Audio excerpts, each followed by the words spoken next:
మనం చూడలేం కానీ పసిపిల్లలు దుష్టశక్తులను చూడగలుగుతారుట. అలాంటి దుష్టశక్తులు కంటపడగానే బోరుమని ఏడ్చేస్తూ ఉంటారు. ఈరోజు తల్లిదండ్రులు ఏమనుకుంటారు, బిడ్డకేమో అయింది, కడుపులో నొప్పో కాలు నొప్పో ఇంకేనో అనుకుని గబగబా డాక్టర్ దగ్గరికి పరిగెత్తడం, ఏవో మందులు వేసేయటం లాంటివి చేస్తూ ఉంటారు. కానీ ప్రతిసారి అనారోగ్యంతోనే పసిబిడ్డలు ఏడవరు. కొన్ని దుష్టశక్తుల్ని చూడటం వలన కూడా పసిబిడ్డలు ఏడుస్తూ ఉంటారుట. పసిబిడ్డల్ని తీసుకెళ్ళడానికి, పసిబిడ్డలకి అపమృత్యు దోషాలు ఉన్నప్పుడు, బాలారిష్టాలు ఉన్నప్పుడు ఇలాంటి దుష్టశక్తులు పసిబిడ్డల్ని హరిస్తూ ఉంటాయిట.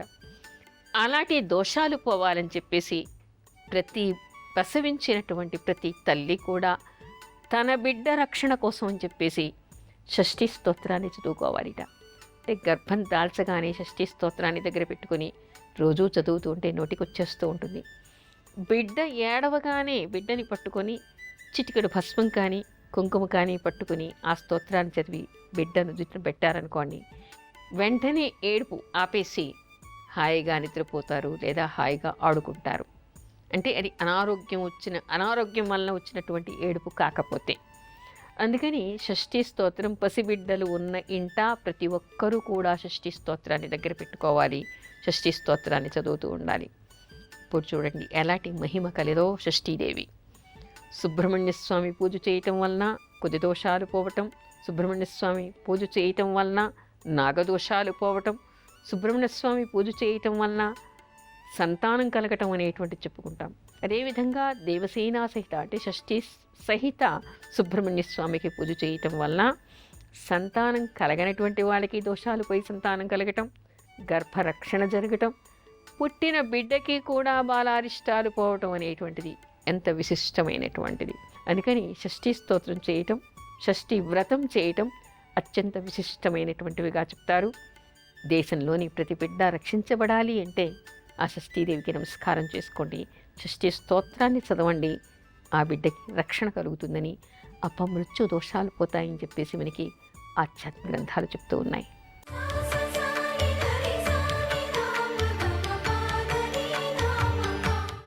శరవణ సుబ్రహ్మణ్యాయ నమః.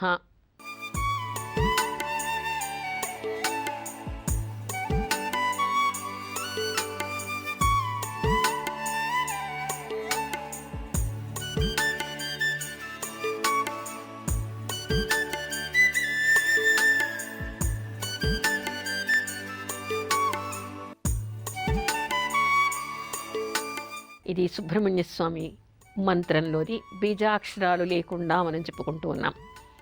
స్తోత్రాలు పూజలు తెలియనటువంటి వాళ్ళు కూడా ఈ నామాన్ని చెప్తూ సుబ్రహ్మణ్య స్వామికి ఎర్రని పూలు అక్షతలు పెట్టి దీపారాధన చేసి నమస్కారం చేసుకోండి.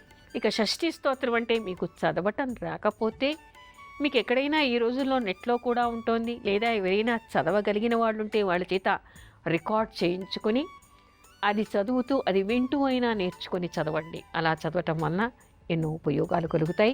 సుబ్రహ్మణ్య స్వామి కోసమని శరవణ భవ సుబ్రహ్మణ్యాయ నమః. ఏమీ చేతకానటువంటి వాళ్ళు కూడా, వీలు కానటువంటి వాళ్ళు కూడా యథాశక్తి మీకు తోచినటువంటి దానాన్ని చేయండి, ఈశ్వరార్పణంగా చేయండి, భగవద్ అర్పితంగా చేయండి. నేను చేస్తున్నాను అనేటువంటి భావన లేకుండా దానం చేయండి. అలా చేయటం వల్ల అనంత ఫలితాన్ని పొందగలిగే అవకాశం ఏర్పడుతుంది. ఏదైనా మనం దానం చేస్తే మాత్రమే మళ్ళీ తిరిగి దాన్ని పొందేటువంటి అవకాశం ఏర్పడుతుంది. మనం ఇవాళ ఏదైనా అనుభవిస్తున్నామంటే ఒకప్పుడు దాని గురించి మనం దానం చేసి ఉంటాం. మంచి వస్త్రాలు కొనుక్కోగలుగుతున్నారు అంటే మంచి వస్త్రదానం చేసి ఉంటారు. హాయిగా భోజనం చేయగలుగుతున్నామంటే ఇదివరకు మనం చాలామందికి భోజనం తృప్తిగా పెట్టి ఉంటాం. అలా ఉండటం వల్ల ఇవాళ మనం భోజనం చేయగలుగుతున్నాం. ఇవాళ మనం ఏదైనా అనుభవిస్తున్నామంటే దాని ఫలితం ఇదివరకు మనకు దానికి సంబంధించినటువంటి దానాలు చేసి ఉండవచ్చు. అదేవిధంగా ఇకపైన మనకి ఏదైనా కావాలంటే కూడా ఏం చెయ్యాలి, మనం ఒకళ్ళకి పెట్టింది మాత్రమే మళ్ళీ మనకి లభ్యమవుతుంది. మనం దాచుకున్నది మనం అనుభవించే అవకాశం ఉందో లేదో ఎవరికీ తెలియదు. లక్షలు దాచచ్చు, కోట్లు దాచచ్చు, ఇంకేదైనా దాచచ్చు, బంగారం కానీ వెండి కానీ భూములు కానీ ఇంకేమైనా కానీ కష్టపడి మనం అన్యాయంగా కూడా కాదు, కష్టపడి సంపాదించినా దాన్ని మనమే అనుభవిస్తాము అనేటువంటి గ్యారంటీ ఏమీ లేదు. కానీ ఎవరు భగవదర్పితంగా తృణమైన దానం చేస్తారో దాన్ని తిరిగి అనంత ఫలాన్ని పొంది దాన్ని అనుభవించేటువంటి అవకాశం ఏర్పడుతుంది. ఎంత అద్భుతంగా ఉంది. అంటే మనం దాచుకోవడం కంటే కూడా ఒకరికి దానం చేయటం వల్ల పొందేటువంటి ఫలితం చాలా ఎక్కువగా ఉంటుంది అని మనకి శాస్త్రం చెప్తోంది. అంటే మన దేశ సంస్కృతి ఎంత గొప్పది అంటే, నువ్వు సుఖపడటం మాత్రమే కాదు, ఎదుటివాడికి కూడా దాని మేలును పొంది వాళ్ళకి కూడా కొంత ఉపయోగం చేస్తే మళ్ళీ మళ్ళీ నువ్వు అలాంటి సుఖాన్ని పొందేటువంటి అవకాశం ఏర్పడుతుంది. అందుకని దానం చేయటం అనేటువంటిది చాలా విశేషమైనటువంటిదిగా చెప్తారు. ఈ బుధాష్టమి రోజు అమ్మవారికి పూజ చేయటం, లేదా మీ ఇష్టదైవానికి పూజ చేయటం, తోచింది దానం చేయటం, బ్రాహ్మణికి భోజనం పెట్టడం, వస్త్రదానం చేయటం, శీతాకాలం కాబట్టి కంబళ్ళు దానం చేయటం, చెప్పులు దానం చేయటం, గొడుగు దానం చేయటం, ఇలాంటివి ఏవైనా చేయొచ్చు. అన్నదానం చేయొచ్చు, గోదానం చేయొచ్చు, పుస్తక దానం కూడా చేయవచ్చు. మంచి గ్రంథాలను ఎవరికైనా దానం చేసినా, విద్యాదానం చేసినా ఇవన్నీ కూడా మంచి ఫలితాలను ఇస్తాయి అని చెప్పేసి మనకి శాస్త్రం చెప్తోంది. అందరికీ దానం చేయడం అంటే ఏదైనా ఒక వస్తు రూపేణ కానీ డబ్బు కానీ దానం చేయటం అనుకుంటారు. అంత మాత్రమే కాదు, వస్తు రూపేణే కాదు, అన్నదానమే కాదు, విద్యాదానమే కాదు, అభయదానం కూడా చేయవచ్చుట. అభయదానం అంటే ఎదుటివాడికి ధైర్యం చెప్పడం, మంచి మాటలు చెప్పడం, భయాన్ని పోగొట్టడం, మంచిని ప్రచారం చేయటం, మనం చదివినటువంటి మంచిని మరొకరికి చెప్పడం, ఇలాంటివి కూడా అభయదానం కింద వస్తాయి. ఇలాంటిది కూడా చేయవచ్చు. ఎదుటివాళ్ళ గురించి మనం ఇంకొకరికి చెడుగా చెప్పే బదులు మనం చదివినటువంటిది, మనకి అనుభవంలో ఉండేటువంటి మంచిని ఇంకొకరికి చెప్పడం కూడా పుణ్యఫలాన్ని ఇస్తుందిట, మనకు ఉండేటువంటి దోషాన్ని పోగొడుతుందిట. ఆ విధంగా అయినా చేయవచ్చు. ఇక్కడ కావాల్సింది ఏమిటి? ఎదుటివాడికి మేలు కలిగేలాగా మనస వాచ కర్మణ మనం ప్రవర్తించడం, దాన్ని భగవదర్పితంగా చేయటం చేయాలి, నిష్కల్మషంగా చేయాలి. నేను ఇది చేశాను, నేను ఇది పొందాలి అనేటువంటి ఆశతో కాకుండా, స్వార్థంతో కాకుండా భగవదర్పితంగా చేయాలి.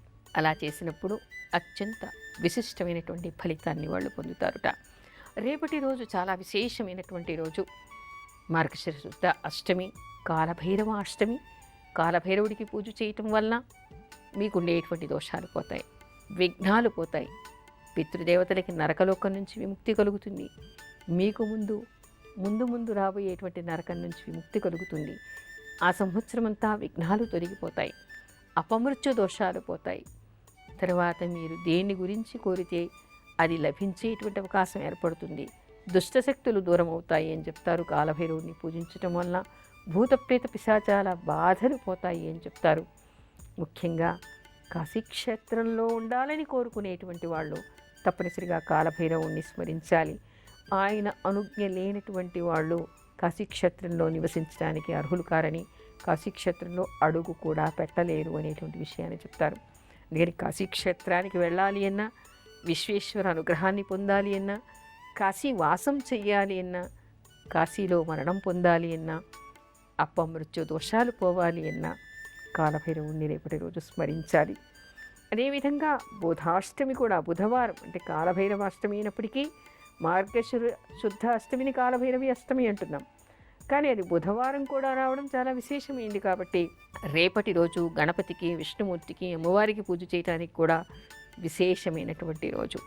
అందుకని అత్యంత పర్వటి రోజు కాబట్టి రేపటి రోజు మీకు వీలైన రీతిగా, మీకు అనుకూలమైనటువంటి రీతిగా మీరు కాలభైరవుణ్ణి, అమ్మవారిని, గణపతిని స్మరించండి, పూజ చేయండి. తృణము పణము మీకు తోచింది దానం చేయండి. ఇతరులకు మంచి చేసేటువంటి ప్రయత్నం చేయండి. అది కూడా మీకు అత్యంత విశిష్టమైనటువంటి ఫలితం ఇస్తుంది అని మనకి ఆధ్యాత్మిక గ్రంథాలు చెప్తూ ఉన్నాయి.